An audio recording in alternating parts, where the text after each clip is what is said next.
सब लोग नमस्कार। हम लोग आज क्या बात करने के लिए जा रहा हूँ ना, हमारा पार्टी है ना, टीवी का पार्टी, इतने बड़ा पार्टी हो गया, देश का पार्टी हो गया, इसके लिए पार्टी का कैसे आगे लेके जाना पड़ेगा बोलकर हम लोग बात करने के लिए आज आया था। इसके बाद मोदी चाचा नहीं है तो हमारा अमित शाह चाचा कोई भी इधर प्लान लेके आया तो हम लोग बोलते हैं इधर नहीं चाहिए, इधर नहीं लेके आना पड़ेगा। हाँ, हम लोग को मालूम है क्या क्या करना पड़ता है बोलकर हम लोग मालूम है ना, क्या के लिए आप लेके आ रहे हैं, हम लोग नहीं चाहिए, हम लोग मालूम है क्या क्या करना पड़ता है, क्या क्या करना चाहिए बोल रहे हमको मालूम है, इसके बाद नहीं लेके आना पड़ेगा। मोदी चाचा आप उधर ही रखो, हम लोग इधर ही रखेगा, हम लोग आ रहा हूँ उधर, अभी उधर आ रहा हूँ कहीं के लिए, वो कुर्सी के लिए, किसका कुर्सी के लिए, हमारा मोदी चाचा कुर्सी के लिए, हम लोग सीधे उधर आ रहा हूँ, क्लीन करके रखो तुम्हारा सीट, ऐसा बोल के बात करना पड़ेगा। हिंदी பேசிட்டு பாக்குறீங்களா? இதுக்கு பிறகு நம்ம வந்து தேச பார்ட்டி ஓகே, பட பார்ட்டி ஓகேன்னா நம்ம தமிழக வெற்றி கழகம் தேசிய வெற்றி கழகமாக உருவெடுக்க போகிறது அப்படின்னு விகடன்ல ஒரு ஆர்டிகல் போட்டிருக்காங்க. அதை பத்தி தான் இன்னைக்கு பேச போறோம். ஒரு 3 மாசத்துக்கு முன்னாடி தலைவர் விஜய் அவர்கள் பதவியேற்று ஒரு 4வது நாளோ 5வது நாளோ ஒரு வீடியோ ஒன்று போட்டிருந்தோம். அதாவது தலைவர் விஜய் அவர்கள் நம்ம பிள்ளைங்க வந்து விர்ச்சுவல் வாரியர்ஸ் என்ன பண்றாங்கன்னா, சிஎம் ஆகி பார்த்தாச்சு, பிஎம் ஆகி பார்த்தோம் அப்படின்னு நம்ம பிள்ளைங்க ஆசைப்பட்டுக்கிட்டு இருந்தாங்கல்ல, அதுக்காக ஒரு வீடியோ ஒன்று போட்டிருந்தோம். அந்த வீடியோவில் நம்ம சொல்லியிருந்தோம் தமிழக வெற்றி கழகம்னு பேர் தான் ஒரு இடைஞ்சலா இருக்கு, அது வேற என்ன பேர் மாத்தலாம், பாரத வெற்றி கழகம் மாத்திக்கலாமா அப்படின்னு கேட்டிருந்தோம் உங்கள்கிட்ட, என்னென்ன பேர் மாத்தலான்னு. அந்த இடத்துக்கு எப்படி நகரணும்னா ஃபர்ஸ்ட் பேரை மாற்றணும். பிள்ளைக்கு பேர் வச்சு தொலைஞ்சு விட்டோம் தமிழக வெற்றி கழகன்னு, ஏனென்றால் இல்லை தமிழகன் இருக்குல்ல, அது பிரச்சனையாகும். இப்போ இது நம்ம வந்து கேரளாவில் போட்டி போறோம்னா தமிழக வெற்றி கழகம் போட்டிட்டா அப்போ வந்து நீ வந்து தமிழ் ஆளுவானா நம்மள அப்படிம்பாங்க, நீங்க கர்நாடகாவில் போட்டிட்டா நம்ம தமிழ் ஆளுவானா அப்படின்னு சொல்லுவாங்க, அதெல்லாம் பிரச்சனை ஆயிடும். அப்போ வந்து இந்த தமிழக அப்படிங்கிற அந்த குறி இருந்தா நமக்கு பிரச்சனை. அப்போ அது வந்து பாரத வெற்றி கழகம் அப்படின்னு மாற்றணும். பேர் நல்லா இருக்கா, பாரத வெற்றி கழகம், அகில இந்திய பாரத வெற்றி கழகம் அப்படிங்கிற பேரை மாற்றணும். இல்லைன்னா டிவிகே அப்படின்னு வர மாதிரியே வேற மாதிரி ஒரு பேரை சேஞ்ச் பண்ணணும், ஒட்டுமொத்தமாக சேஞ்ச் பண்ணணும். அதுதான் முதல் வேலை. அதுக்கு கீழே நம்ம பிள்ளைங்க எங் தாத்தாவுடைய சங்க உறுப்பினர்கள் வந்து சொல்லியிருந்தாங்க, இல்லை தலை தேசிய வெற்றி கழகம் ஏட்டா டிவிக்கேன்னு வருது, அவன் நம்ம டிவிக்கு டிஹெச் போட்டு கூட டிவிக்கேன்னு வருது, தேசிய வெற்றி கழகம்னு நிறைய பேர் கமெண்ட் பண்ணியிருந்தீங்க. அது இன்னைக்கு நடந்திருக்கு.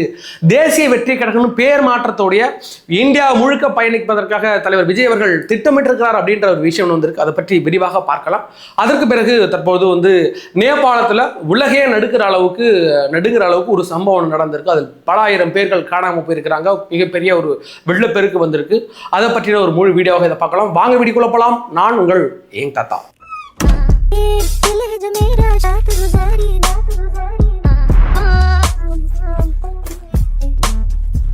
நம்மளோட வீடியோக்களை பாருங்க, நம்ம சேனலை சப்ஸ்கிரைப் பண்ணி வச்சுக்கிடுங்க, லைக் பண்ணுங்க, ஷேர் பண்ணுங்க, உங்களோட தாழ்மையான மேன்மையான கருத்துக்களை கமெண்ட் செக்ஷன்ல பதிவிடுங்க. எங் தாத்தாவுடைய சங்க உறுப்பினராக எங் தாத்தா சேனலை மறக்காம சப்ஸ்கிரைப் பண்ணி வச்சுக்கிடுங்க. அதுக்கு பிறகு என்ன பார்க்க போறோம்னா தேசிய வெற்றி கழகம் அப்படிங்கிறத பார்க்க போறோம். அதாவது தமிழக வெற்றி கழகம் தேசிய வெற்றி கழகமாக பரிணமிக்க போகிறது.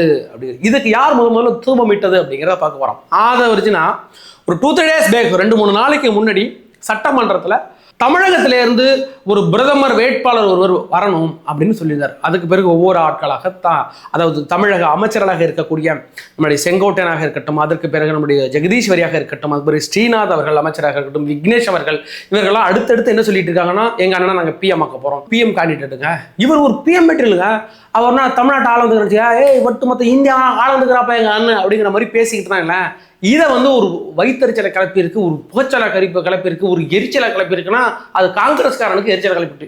ஏன்னு கேட்டா எப்படியாவது தலைவர் விஜய் அவர்களை வச்சு பக்கத்தில் உள்ள இந்த கேரளா, ஆந்திரா, கர்நாடகா, தெலுங்கானா, புதுச்சேரி இந்த மாநிலங்களில் தலைவர் விஜய் அவருடைய புகழை வச்சு பெரிய அளவுல சீட்டுகளை பிடிச்சி நம்ம ராகுல் காந்தியை வந்து நம்ம வந்து பிரதமர் ஆக்கிடணும் அப்படின்னு ஒரு கனவுல இருந்தது யான்னு கேட்டால் காங்கிரஸ். அது மட்டும் இல்லாமல் காங்கிரஸுக்கு தமிழ்நாட்டை இதை வச்சு நம்ம வளர்ந்தணும் அப்படின்னு பெரிய ஆசையில் யார் இருந்தாங்கன்னா இந்த காங்கிரஸ் இருந்தாங்க. அதில் மண்ணள்ளி போட்ட மாதிரி இந்த அமைச்சர்கள்லாம் பேசிக்கிட்டு இருக்காங்க. இந்த அமைச்சர்கள்லாம் பேசிக்கிட்டு இருக்காங்கல்ல, இதை தலைவர் விஜய் அவர்களுடைய ஆசை இல்லாமல் இருக்குமா? இது விஜய் அவர்களுக்கு தெரியாதே, அப்படிலாம் பேசாதீங்க, நம்ம கூட்டணிக்குள்ள காங்கிரஸ் இருக்கு, அது பிரச்சனை ஆயிடுமா இல்லையா, பேசாதீங்க அப்படின்னு சொல்லணுமா இல்லையா? தலைவர் விஜய் அவர்கள் அதை சொல்லவே இல்லை. அதுக்கு என்ன காரணம்?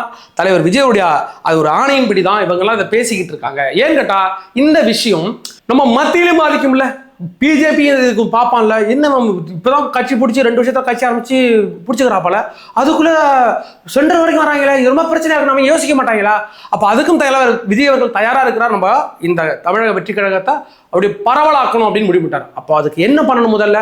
முதல்ல இருக்கிற ஒரு தேசிய கட்சி இருக்குல்ல, அதை கட் பண்ணி விடணும். கட் பண்ணி விடணும்னா நீ கூட்டணிக்குள்ள இருக்கிற நீ எனக்கு 5 சீட்டு எனக்கு வந்து உனக்கு ஆதரவு கொடுத்துருக்குற. ஆனால் நான் வந்து ராகுல் காந்தியோடைய பிரதமர் கனவுக்கெல்லாம் நாங்கள் உழைப்போம்னு நினைக்காத, நாங்கள் உழைச்சி ஒரு பெரிய சீட்டை உனக்கு கொடுப்போம்லாம் நீ நினைக்காத, பிரதமர் வேட்பாளரே நாங்கள் தாண்டா அப்படிங்கிற மாதிரி தலைவர் விஜய் அவர்கள் இப்போ ஒரு காங்கிரஸுக்கு ஒன்று செக் வச்சிருக்காரு. இந்த எல்லாம் கடுப்பாகி தான் நம்மளுடைய மாணிக்கம் தவிர அவர் என்ன சொல்லிட்டாருன்னா, அந்த மந்திரிகள்லாம் ஒரு ரசிக மனப்பான்மையில் இருக்கிறாங்க.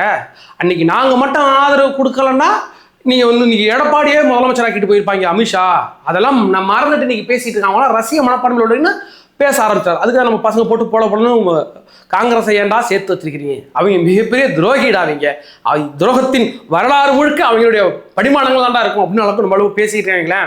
உண்மையிலேயே காங்கிரஸ் அப்படிதான். ஆனால் தலைவர் விஜய் அவர்களுடைய அந்த மாஸ்டர் மூவ் அப்படிங்கிறது சாதாரணமான மாஸ்டர் மூவ் கிடையாது.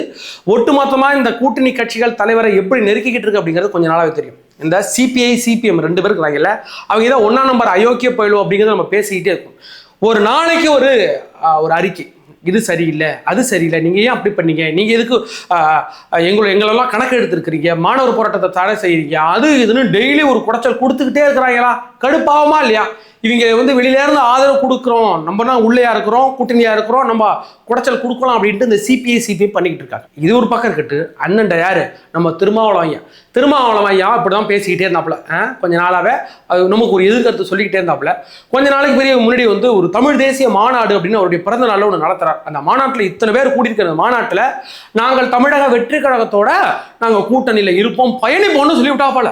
சொன்னதுக்கு பிறகு கூட ஒரு ஆடலை எறும்பாடலை தமிழக வெற்றி கழகத்திலேருந்து தலைவர் விஜய் அவர்கள் வரவேற்றுக்கணும். சூப்பராக இத்தனை நாள் வெளியே இருந்துட்டு நீ உள்ளே வந்துக்கிறீங்க, எங்கள் கூட்டணி சேரன்னு சொல்லியிருக்கிறீங்க, கூட்டணி கட்சி சேர்ந்துட்டு அப்படின்னு ஒரு கை கொடுத்துருந்து ஒரு சந்திப்பு நடத்திருக்கலாம். இல்லை, அதுவும் பண்ணல. தலைவர் விஜய் அவர்கள் ஒரு அறிக்கை ஒன்று விட்டுருக்கலாம், இது மாதிரி திருமாவளவன் எங்கள் கூட்டணியில் சேர்ந்திருக்காரு, இது வரவேற்கத்தக்கது அப்படின்னு ஒரு அறிக்கை விட்டுருக்கலாம். அதுவும் விடலை. சரி, புஷி ஆனந்த் பொதுச் செயலாளர் அவர் விட்டாரா? இல்லை. அதாவது தமிழக வெற்றி கழகத்திலேருந்து திருமாவளவன் சேர்ந்ததை பெருசா கொண்டாடல ரசிக்கலன்னு வச்சுக்கலாம். இது எதுக்குன்னா இவங்க குடைச்ச கொடுத்துக்கிட்டே இருக்கிறாங்க, இவங்க கூட குடும்பம் நடத்த முடியாது, 5 வருஷம் குடும்பம் நடத்த முடியாதுங்கிறது தலைவர் விஜய் அவர்களுக்கு தெரியும். அதனால உப்புக்கு சப்பானே இரு அப்படின்ட்டு அதையும் ஓர வச்சுட்டாரு. இது திருமாவளவனுக்கு பெரிய ஒரு மன உளைச்சல் ஏற்படுத்திட்டு, அரசனை நம்பி புருஷனை கைவிட்ட கதையா இந்த ஆள் நம்பி திமுக வர கைவிட்டு வந்துட்டோம், இவங்க பெருசாக நம்மளை வந்து கொண்டாட மாட்டாங்கிறாங்களே, நம்மளை வந்து கூட்டணியை சேர்த்துவாங்களா இல்லையானே தெரியலையே அப்படின்னு. ஏன்டா திருமாவளவன் பல நாட்களாக பல குடைச்சலை கொடுத்துக்கிட்டு இருக்காரு அப்படிங்கிறத நான் உங்கள்கிட்ட சொல்லிக்கிட்டே இருக்கிறேன். எனக்கு வாரிய தலைவர் பதவி கொடுங்க, எங்களுக்கு ஒரு எம்பி சீட்டை கொடுங்க, இடைத்தேர்தலில் நாங்கள் ஒன்று நிற்க போகிறோம் அப்படின்னு கடுப்பை கிளப்பிட்டு இது தலைவர் விஜய் அவர்கள் சுத்தர பிடிக்க வேலை, அதனால தூக்கி போடுற ஐடியாவெலாம் இருக்கிறார். தலைவர் விஜய் அவர்களோட கூட்டணியில் இருக்கக்கூடிய ஒரே ஒரு கட்சியாக யார் இருப்பான்னா IUML மட்டும்தான் இருப்பாங்க. அவங்க 2 சீட் நமக்கு கொடுத்துருக்காங்க, எந்த பிரச்சனையும் கிடையாதுன்னு வைங்களேன். அவங்க அமைதியாக இருக்கிறாங்க. தலைவர் விஜய் அவர்களுக்கு அது பிடிச்சிருக்கு. ஓகே, எந்த கூட்டணிகள் உள்ளே வந்தாலே அவங்க நம்மளுடைய தாவேகா கூட்டணினா நமக்காக தானே பேசணும். திருமாவளவன் மாதிரி டெய்லி ஒரு அறிக்கை விடல, சிபிஐ மாதிரி உட்காந்து இரட்டை வேடம் போடல, அதனால IUML எந்த பிரச்சனையும் கிடையாது. இப்போ இதை எதை நோக்கி நகருகிறது தலைவர் விஜய் அவர்கள்? அந்த 100 நாட்களுக்குள்ள அவர் செஞ்ச நலத்திட்டங்கள் இருக்குல்ல, அது பெரிய அளவில் மக்கள்கிட்ட போய் சேர்ந்துருக்கு. தற்போது அறிவித்திருக்கிற அந்த 3 சிலிண்டர், இப்போ 3 சிலிண்டர் கொடுக்கணும்னு சொல்லியிருக்கேன், அது மக்கள் மத்தியில் நல்ல வரவேற்பாக இருக்கிறது. பரந்தூர் விமான ரத்து அப்படிங்கிறது தமிழக அளவில் எல்லாமே விவசாயிகள் பக்கம் தலைவர் விஜய் அவர்கள் நிற்கிறார் அப்படிங்கிறது தெரிஞ்சிருக்கு. விவசாயிகளுக்கு அறிவிக்கப்பட்ட அந்த கடன் ரத்து இருக்குல்ல, கடன் தள்ளுபடி, அது பெரிய அளவில் மக்கள் மத்தியில் பரவி இருக்கு. அது சந்தோஷத்தை ஏற்படுத்தியிருக்கு. அதற்கு பிறகு அந்த கரும்பு விலையோடைய மானியத்தை ஏத்தனாக இருக்கட்டும், நெல் விலையோட கொள்முதல் விலை ஏத்தனாக இருக்கட்டும், பால் விலையை கொள்முதல் விலை ஏத்தனாக இருக்கட்டும், இது எல்லாமே தமிழக மக்கள்கிட்ட தமிழக விவசாயிகள்கிட்ட பெரும் நம்பிக்கை ஏற்பட்டிருக்கு. இந்த நம்பிக்கையெல்லாம் வைத்துக்கொண்டு நாம் ஏற்கனவே சொல்லிடணும், கிடுகிடுன்னு எல்லா கோரிக்கைகளையும் சொன்ன அவர் வாக்குறுதிகளை தலைவர் விஜய் அவர்கள் நிறைவேற்றிக்கிட்டே வராரு அப்படின்னு நம்ம சொல்லியிருந்தோம்ல. அதற்கு என்ன காரணம்னா, குறிப்பிட்ட ஒரு 6 மாசத்துக்குள்ள ஒரு இடைத்தேர்தல் வரப்போகிறது. மொத்தம் ஒரு 6 தொகுதி இருக்குன்னு நினைக்கிறேன் இடைத்தேர்தல். இந்த 6 தொகுதிகளையும் தாவேகா வெற்றி பெற்றே ஆக வேண்டும் என்ற ஒரு மிகப்பெரிய கட்டாயம் இருக்கு. அதுல வெற்றி என்ற ஆளுங்கட்சியா இருக்கிறது இவ்வளவு நல்ல செஞ்சிருக்காருன்னா தலைவர் விஜய் அவர்களுக்கு ஆட்டோமேட்டிக்கா அந்த ஓட் பர்சன்ட் விழுந்துன்னு வைக்கலாம். நீங்க பெரிய நம்பிக்கை இருக்கு. இப்ப ஏற்கனவே நம்மள்ட்ட 112 சீட்டு இருக்கு. இப்போ இந்த 6 தொகுதிகள் நம்ம ஜெயிச்சிட்டோம்னா 112ஆக மாறிடும். ஏற்கனவே காமராஜ் எம்எல்ஏ நம்ம ஊர் தான் இருக்கிறாப்பால 113. அதுக்கு பிறகு IUML நம்மள்ட்ட 2 பேரும் சரண்டர் ஆயிட்டாங்க. அப்போ 115 இருக்கும். அப்போ நமக்கு தேவை வேறு 3 சீட்டு மட்டும்தான். அப்போ அந்த 3 சீட்டுக்காக ஒருவேளை திருமாவளவன் நான் உனக்கு ஆதரவு கொடுக்கலன்னு போனா கூட, சிபிஎம் உங்களுக்கு ஆதரவு கொடுக்கலன்னு போனா கூட, எல்லாரும் கலந்தா கூட நமக்கு பாமகவுக்கு ஆல்ரெடி தலைவர் விஜய் அவர்கள் ஒரு அடித்தளம் போட்டு வச்சிருக்காரு. எப்பனாலும் அவங்க நம்ம கூட வருவாங்க.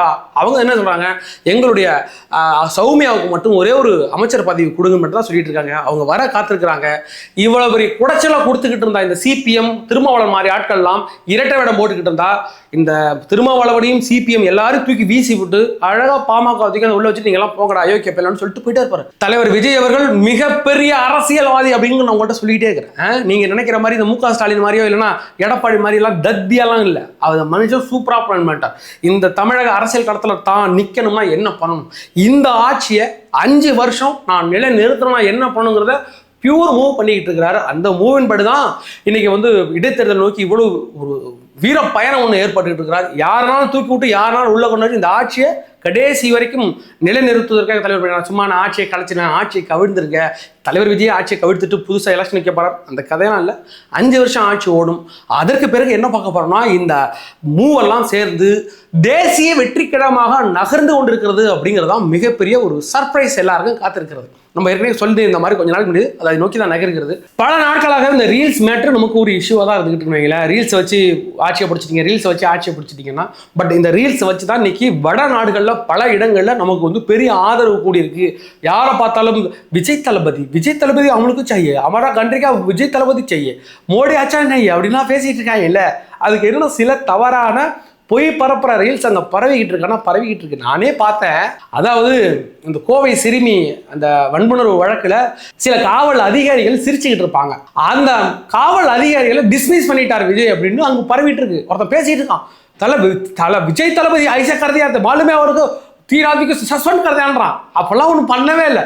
அதே மாதிரி நிறைய பொய்கள் பரவிக்கிட்டு இருக்குன்னா அதை பரப்பிக்கிட்டு இருக்கிறது யாருன்னா தாவேக்கால உள்ள சில இதில் மாஃபியா, ரூட் மாஃபியாவா என்ன கண்டாவி மாஃபியா யாரோ ஒரு ஆட்கள் எடுத்து போட்டு பரப்பிக்கிட்டு இருக்காங்க அப்படிங்கிறது உண்மைதான். அதில் பார்த்தீங்கன்னா என்னென்ன பரப்பிக்கிட்டு இருக்காங்க அப்படிங்கிறத ஜூனியர் விகடன் போட்டிருக்காங்க. பசுமாடுகள் கொல்லப்படுவதை தடுக்க உயர்நீதிமன்றம் வரை சென்று விட்டார் தலைவர் விஜய் அவர்கள். பாத்தியா, பசுமாட்டை காக்கிற அளவுக்கு ஒரு நல்ல மனுஷன் அந்த மனுஷன் அப்படின்னு அது ஹிந்து மக்களிடம் நல்ல ஒரு நல்ல நம்பிக்கை கண்டிப்பாக பெறும். அதுக்கு பிறகு பெண்கள் பாலியல் தொந்தரவு செய்பவர்களை தூக்கில் போட தலைவர் விஜய் அவர்கள் உத்தரவிட்டு விட்டார். விஜய் தளபதினு பெரிய அளவில் கொண்டாடிட்டு இருக்கிறாங்க. அதுக்கு கோயில்களில் உண்டியெல்லாம் தூக்கிட்டாப்லையா, கோயில்களில் உண்டியில் தூக்கிட்டு அந்த உண்டியில் கொண்ட எங்கே வச்சுட்டாப்லையா, ஸ்கூலுக்கு பக்கத்தில் வச்சுட்டாப்லையா. ஸ்கூலில் அந்த காசு எடுத்து ஸ்கூலுக்கு செஞ்சுக்கிட்டு இருக்கிறாங்க. அந்த அளவுக்கு பேசிட்டு இருக்கிறாங்க. யோசிக்க மாட்டாங்களா?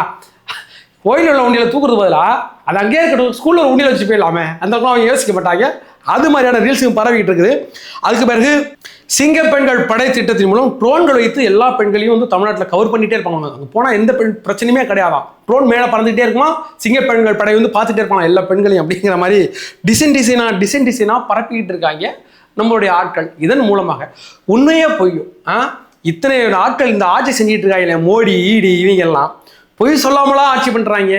பொய்யை சொல்லி தானே நம்மகிட்ட ஆட்சியை வாங்கினாங்க, ஆட்சி பொறுப்பில் உட்காந்தாங்க. உங்களுக்கு அக்கௌண்ட்டில் 15 லட்சம் வந்துடும் சொன்னது போய் இங்கே தமிழகத்தில் மு.க. ஸ்டாலின் எல்லாமே பொய் வாக்குறுதியாக கொடுத்து வீட்டுக்கு நாங்கள் வந்து உடனே விலக்கு கொடுத்துருவோம் கையெழுத்து போட்டு சொன்னதுக்கு பேர் பொய் கிடையாதா? இது வந்து ஒரு ஸ்ட்ராட்டஜி. இது வந்து தேசிய அரசியலை நோக்கி போகிற ஸ்ட்ராட்டஜி. அது உண்மையிலே பல மில்லியன் வியூஸ், 50-60 மில்லியன் வியூஸ் வரைக்கும் போயிட்டு இருக்கு. இதன் மூலமாக தலைவர் விஜய் அவர்கள் அதை நோக்கி நகர்ந்துகிட்டு இருக்கிறார். தேசிய வெற்றி கழகமாக மாறிக்கிட்டு இருக்கு அப்படிங்கிறது எந்த ஒரு மாற்று கருத்து கிடையாது. சரி, தலைவர் விஜய்க்கு பிரதமர் அந்த ஒரு எண்ணம் இருக்கிறது, அதை நோக்கி நகர்கிறார் அப்படிங்கிறது உண்மைதான். சரி, இதை மத்திய அரசு எப்படி பார்க்கணும்னு இருக்குல்ல, மோடி அவர்கள் இதை எப்படி பார்ப்பார்னு இருக்குல்ல. ஏன்னு கேட்டீங்கன்னா இது அவருடைய இருப்புக்கே ஒரு பெரிய பிரச்சனையை உண்டாக்கும்னா பெரிய பிரச்சனையை உண்டாக்கும்.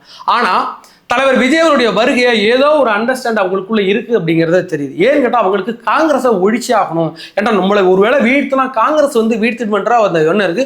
காங்கிரஸோட எழுச்சி இப்போ அவங்களுக்கு நல்லா தெரியுது.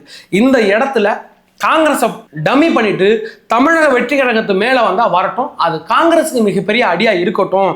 ஏன்னு கேட்டிங்கன்னா ஒரு இன்னண்ட 50 இருக்கு, இன்னண்ட 50 இருக்கு. 50 அப்படிங்கிறது பார்த்தீங்கன்னா பிஜேபி. இந்த இருக்கிற 50 2ஆக உடைச்சு ஆளுக்கு 25 எடுத்துக்கிட்டோம். அப்போ காங்கிரஸை 2ஆக உடைச்சி தமிழக வெற்றி கழகமும் தேசிய வெற்றி கழகமும் தேசிய வெற்றி கழகமும் காங்கிரஸ் வேணா எடுத்துக்கிட்டோம், அது நமக்கு பலமாக இருக்கும். இது காங்கிரஸோட மேல் வந்துட்டு இருக்குல்ல, அது எமர்ஜி ஆகிறத தடுப்பதற்கு விஜய் ஒரு பெரிய அளவில் நமக்கு யூஸ் ஆவார். அப்படிங்கிறதுனால தான் பிஜேபி இதை விட்டுக்கிட்டு இருக்கு. ஏன்னு கேட்டால் தமிழக அரசியல் பண்ணிட்டு இருக்கும் போதே நமக்கு வந்து ஒவ்வொரு சிபிஐ வழக்கை கொண்டாந்து கொடுக்கறது, அந்த புலி படத்தில் அந்த ஏற்கனவே அந்த முறைகேடாயிட்டு அப்படின்னு கிளப்பி விட்டு அதை லாக் பண்ணுறது பெரிய வேலைகளை பார்த்துக்கிட்டு இருந்தது இந்த மத்திய அரசு. இப்போ நம்ம அங்கே போனால் மட்டும் எப்படி விட்டுருவாங்க. ஆனால் தலைவர் விஜய் அவர்கள் அங்கே போனது பிறகு தமிழ்நாட்டில் ஏற்பட்ட அந்த சுனாமி இந்தியா முழுக்க ஏற்பட்டுச்சுன்னா வாய்ப்பு இருக்கிறது. நமக்கு கவர் பண்ண போகிறது பக்கத்து மாநிலங்களில் இருக்கிற ஆந்திரா, கர்நாடகா இந்த மாநிலங்களில் மட்டுமே இறுக்கி பிடிச்சி ஒரு 100-120 எம்பி சீட்டுகளை பிடிச்சாலே நம்ம ஈஸியாக ஆட்சி அமைக்கிற அளவுக்கு வரைக்கும் போயிடலாம். மற்ற கூட்டணிகள், மற்ற நாடு, மற்ற ஸ்டேட்டில் உள்ள கூட்டணி கட்சிகள் நம்மோட இணைத்தோம்னா அதோட நிறைவேறும். அதை நோக்கி நகர்ந்துக்கிட்டு இருக்கிற தலைவர் விஜய் அவர்கள் வெரி ப்ரீ பிளான்டாக ஒவ்வொரு மூவாக பண்ணிட்டு இருக்காங்க. அதனால தான் நான் காங்கிரஸ் கூடலாம் ரொம்ப டச்சில் கிடையாது. காங்கிரஸ் சும்மா தான் வச்சிருக்கேன் அப்படின்னு காங்கிரஸையும் கைட்டி விட்றாப்புல. அண்ணன் பிஜேபி, நான் பிஜேபி கூடலாம் சும்மா ஒரு லிங்கில் இருக்கிறேன். அது ஒரு மேனேஜ்மெண்ட்டுக்காக, எங்களுக்கு நிறையா பணம் வரணும், அதை வாங்குவதற்காக நாங்கள் ஒரு சமாதானம் இருக்கமே தவிர நாங்கள் அவனை கூட்டணி வைக்கிறோம் அப்படின்னு பிஜேபியையும் ஒரு கையில ஒதுக்கிட்டு காங்கிரஸையும் ஒதுக்கிட்டு ரொம்ப இறுக்கியும் பிடிக்காம தள்ளி வைக்காம ஸ்மார்ட் மூவ் பண்ணிட்டு போயிட்டு இருக்காருன்னா அவருடைய பாதை தெளிவான பாதை, அதை நோக்கி நகர்கிறார். கூடிய விரைவில் தமிழக வெற்றி கழகம் தேசிய வெற்றி கழகமாக மாறும். நீங்களாம் ஹிந்தி கத்துக்கிற மாதிரி இருக்கும். நம்மளே உட்காந்து क्या करा यार மோடி तुमको मालूम है मैं कैसे आदमी बोलकर मालूम है அப்படின்ட்டு நம்ம உட்காந்து மேடையிலே உட்காந்து மோடிக்கே சவால் ஒரு அளவுக்கு பேசிக்கிட்டு பார்க்குறா. ஹிந்தி கற்றுக்கிட்டாங்கிறா, தப்பு இல்லைங்கிறா. சரி, அதற்கு பிறகு நேபாளில் நடந்த அந்த பேரழிவு அப்படிங்கிறது இன்னைக்கு வரையிலும் கணக்கிடப்படாத ஒரு பேரழிவாக இருக்கிறது. இதுவரையிலும் எத்தனை பேர் அங்கே இறந்து போனார்கள், எத்தனை பேர் காணாமல் போனாங்க, எத்தனை பேர் தண்ணியோட அடிச்சு கொண்டு போயிட்டாங்க அப்படிங்கிறதுல எத்தனை வீடுகள் நாசமானுச்சுங்கிறது இது வரைக்கும் கணக்கிடப்படல. கணக்கிடப்படுவதற்கே குறைந்தபட்சம் ஒரு 2 மாதங்கள் ஆகும் இந்த ரிப்போர்ட் வருவதற்கு அப்படிங்கிறது தெரியும். ஏன்னு கேட்டீங்கன்னா பல புகைப்படங்கள் மனதை உழுக்கும் அளவுக்கு இருக்கிறது. செத்து வருது, பாடி மட்டும் சில பாடி மட்டும் ஒரு பாடி பார்ட்ஸே காணாமல் போயிடுது. அந்த அளவுக்கு மிக கொடூரமான அந்த போட்டோக்களை வருது. மிகப்பெரிய ஒரு ஆறு ஒன்று இருக்கு, பூதே கொஷேன்னு நினைக்கிறேன். அந்த ஆறு, அந்த ஆற்றுல ஒரு சின்ன நிலநடுக்கம் 4.5 அந்த சம்திங் அந்த ரிக்டர் அளவுகோலில் ஒரு நிலநடுக்கம் வந்திருக்கு. அந்த நிலநடுக்கத்தின் மூலமாக பெரிய பனிப்பாறை இடிஞ்சு விழுந்து அந்த தண்ணி அப்படியே அந்த ஊருக்குள்ள வந்து அந்த ஆறு வழியாக மிகப்பெரிய ஒரு சேதாரத்தை ஏற்படுத்தியிருக்கு அப்படிங்கிறத பார்க்கணும். அதுல இதுவரையிலும் ஒரு 133 இந்தியர்கள் அங்க வந்து இருக்கிறாங்க. அதுல 7 பேர் காணாம போயிருக்காங்க. இது தமிழகத்துல மட்டுமே ஒரு மொத்தம் ஒரு 50 பேர் நம்ம தமிழகத்தை சார்ந்தவங்க இருக்காங்க. அதுல ஒரு 30 பேர் வந்து 37 பேர் காணாமல் போயிட்டாங்க. அதை பற்றின எந்த டீட்டெயில்ஸுமே கிடைக்கல. இப்போ 20 பேர் இப்போ சேஃபாக இருக்கிறாங்க அப்படிங்கிற நியூஸ் மட்டும் தான் நமக்கு கிடைச்சிருக்கு. இது மிகப்பெரிய இழப்பு. இதுக்கு வந்து தமிழக அரசு அவக்கான நடவடிக்கை எடுத்துக்கிட்டு இருக்கிறாங்க. அந்த துயரத்திலேருந்து அவர்கள் விடுபட வேண்டும் என்பதை நம்ம பிரார்த்திக்க தான் முடியும். என்ன செய்ய முடியும்? இயற்கை எவ்வளவு வலியது கொடியது அப்படிங்கிறது இதுதான் மிகப்பெரிய எடுத்துக்காட்டு. இன்னைக்கு பரந்தூரில் வந்து பெரிய 1000 ஆண்டுகள் பழமையான கம்பன் அந்த ஆற்றையே நாங்கள் மூடிட்டு நாங்கள் ஏரோப்ளேன் விட போகிறோம் அப்படின்னு சொல்லிட்டு இருந்தாங்கல்ல திமுககாரங்க. அந்த ஆறை நீங்கள் மூடுனா அந்த ஆறு சென்னை வரைக்கும் போய் நிற்கும். அப்படிங்கிறதுக்கு இந்த மாதிரி இயற்கை பேரிடர்கள் வந்து இந்த உலகத்துக்கு உணர்த்திக்கிட்டே இருக்கும். அதற்கு பிறகு என்ன பார்க்க போறோம்னா அந்த தூய்மை பணியாளர்கள் போராட்டம். கொஞ்ச நாளைக்கு முன்னாடி நம்ம சொல்லியிருந்தோம், தூய்மை பணியாளர் போராடிட்டு இருக்காங்க, அவங்களை கைது பண்ணியிருக்காங்க. அது ரொம்ப தவறு. அந்த தூய்மை பணியாளர்கள் யாராவது போய் சந்திச்சு ஒரு வாக்குறுதி கொடுங்க, சத்தியம் பண்ணி கொடுங்க, உங்களுக்கு கூடிய விரைவில் நாங்கள் உங்களோட கோரிக்கை நிறைவேற்றி கொடுப்போம்னு சொல்லுங்க. முடிஞ்சு போச்சு, அவங்க போறாங்க, அதுக்கு ஏன் கைது பண்றீங்க அப்படின்னு நம்ம கேட்டிருந்தோம். நேற்றைய தினம் நம்மளுடைய லயோலா மணி அவர்கள் நேரடியாக அங்கே போய் பேசி நான் உங்களுடைய கோரிக்கை நாங்கள் கொண்டு போகிறோம், நாங்கள் உங்களுக்காக வந்திருக்கேன். தமிழக அரசிலேருந்து ஒரு தமிழக பாடநூல் கழக தலைவர் அங்கே போய் அவருக்காக பேசுகிறாங்க. அரசின் சார்பாக நான் வந்திருக்கிறேன் அப்படின்னு சொல்கிறாங்க. அப்போது அந்த புளியந்தோப்பு மோகன் அதாவது இந்த ஏஜென்ட் கையில் புரோக்கர் மாதிரி சில ஆட்கள் இருப்பாங்க இந்த போராட்ட களங்களில். 2-3 ஆள் உள்ளூர் ஆள், அவர் பேர் எனக்கு சரியா தெரியல, அவரும் வக்கீல் தான். இதே மாதிரி எல்லா போராட்டத்தையும் கலந்துவார். அந்த போராட்டமும் அதுலையும் கலந்துவார், இந்த போராட்டமும் இதுலையும் கலந்துவார். அதே மாதிரி இந்த புளியந்தோப்பு மோகன் எல்லா இடத்துலையுமே இருப்பார். கடந்த காலங்களில் திமுக வசப்பாடிக்கிட்டு தான் இருந்தார். அதுக்கு பிறகு இப்போ வந்து தாவேக்க வசப்பாடிக்கிட்டே இருக்கிறாரு.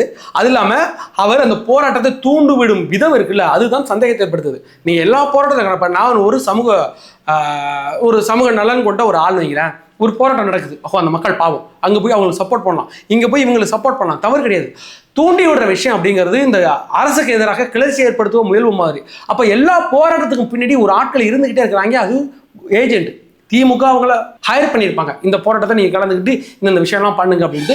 நேற்று நம்மளுடைய லயோலா மணி பேசிக்கிட்டு இருக்கும்போது நீ பேசுன்னு கிளப்பி விட்டு சில கேள்விகளை கேட்க வச்சு சிஎம் வர சொல்லு, சிஎம் நேராக வரணும், சிஎம் நேராக போய் பேசினாதான் அவங்க போவாங்களாம் அப்படின்ற மாதிரியான இருந்துச்சு. அதுக்கு பிறகு பேசப்பட்டு ஒரு தற்காலிக தீர்வு எட்டப்பட்டிருக்கு அப்படிங்கிறத பார்க்குறோம். இது மாதிரி ஆட்கள்லாம் போராட்டத்துக்குள்ள உள்ள பூந்தா போராட்டம் நாசமாக போயிடும். ஒரு நல்ல போராட்டம் அது, அவர்களுக்கு வந்து பணி நிரந்தரம் செய்யணும்னு சொல்கிற ஒரு போராட்டம், ஒரு நல்ல போராட்டம். இது மாதிரி ஏஜென்ட் உள்ள போறதுனால அந்த போராட்டத்தின் கலர் மாறிவிடும் என்பதை நம்ம பார்க்கணும். அதற்கு பிறகு மிக முக்கியமாக சில பேர் என்கிட்ட கேட்ட கேள்விகள் அதில் முக்கியமானது என்னன்னா, ரத்தன் பண்டிட், ஜோசியக்கார் ரத்தன் பண்டிட் அவர்கள் தலைவர் விஜய் அவர்கள் ஒரு பதவியும் கடைசியில் கொடுத்திருந்தார் அப்படிங்கிறத தெரியும். முதல்ல ஒரு தனிச்செயலாளராக நியமிக்கப்பட்டு மக்களுடைய எதிர்ப்பு காரணமாக ரிவோக் பண்ணப்பட்டது. அதுக்கு பிறகு வேற ஒரு போஸ்ட் கொடுத்தாங்க. ஆனால் தற்போது இந்த ரத்தன் பண்டிட் முழுமையாக அந்த தாவேக்க அரசிலிருந்து தூக்கி எறியப்பட்டு விட்டார். தலைவர் விஜய் அவர்கள் விலகி போய்விட்டார் அப்படிங்கிறத பார்க்குறோம். அது எதற்காகனா ஓட்ட வாய், தற்பெருமை, பீத்த பெருமை. அதனாலதான் தற்போது தூக்கி அடிக்கப்பட்டிருக்காரு. எங்க போனாலும் சரி தமிழக வெற்றி கழகத்துக்கு பேரே நான் தான் வச்சேன், வெற்றின்னு வச்சது நான் தான் அப்படின்னு சொல்லியிருக்கிறாரு. வெற்றி சேனலுக்குல நான் தான் பேர் வச்சு கொடுத்தேன், டேட் நான் தான் குறிச்சு கொடுத்தேன், கட்சியை பறிக்கும் டேட் நான் தான் வச்சு கொடுத்தேன், தலைவர் விஜய்களுக்கு நான் தான் பண்ணேன், தலைவர் விஜய்களுக்கு நான் தான் பண்ணேன், நாங்கள் போட்ட மந்திரத்தினால தான் தலைவர் விஜய்களே ஜெயிச்சாரு.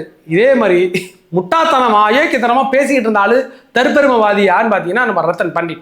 அவரை பல நாட்களாக கடிச்சிக்கிட்டு இருந்தாங்க. இடையில ஒரு பேட்டி கொடுத்துருந்தோம். அந்த பேட்டியில் முழுக்க நான் இல்லைன்னா விஜய் அவர்களே இல்லை, நான் சொன்னதுனால நடந்துச்சு, இந்த திட்டத்துக்கு பேரெல்லாம் நான் தான் வச்சேன், வெற்றி வெற்றி வெற்றி வெற்றின்னு எல்லாத்தையும் நான் தான் வச்சேன், தலைவர் விஜய் அவர்கள் என் மேலே கொண்ட பாசத்தினால அதை வச்சார் அப்படிங்கிறது உங்களுக்கு தெரியும். அந்த முட்டாப்பாய ரத்தன் பண்ணிட்டு அது தெரியல, அவர் தான் வச்சு கொடுத்தேன்னு சொல்லிக்கிட்டு இருக்கவும் தலைவர் விஜய் அவர்கள் இதெல்லாம் கணிச்சு பார்த்துட்டு இதுக்கு பிறகு இவனெல்லாம் இந்த உள்ளே விடாங்க அடிச்சு தூக்கி வீசிட்டாங்க. இதற்கு பிறகு ரத்தன் பண்டிட் தமிழக அரசியல் களத்தில் தாவக தலைவர் விஜய் அவரோட அந்த பயணங்கள்லாம் அவர் இருக்காது அப்படிங்கிறத இன்னைக்கு விகடன் பிரேக் பண்ணியிருக்கிறாங்க. இதற்கு பிறகு தமிழக அரசியலில் தலைவர் விஜய் அவரோட அவர் பயணிக்க மாட்டார் என்பதை தெரிவித்துக் கொள்கிறேன். சரி, மக்களாகிய நீங்கள் பார்த்துக் கொண்டிருக்கிறீர்கள். உங்களோட தாழ்மையான மேன்மையான கருத்துக்களை கமெண்ட் செக்ஷனில் பதிவிடுங்கள். வேறொரு வீடியோவில் சந்திக்கும் வரை உங்களிடம் விடைபெறுவது நான் உங்கள் யங் தாத்தா.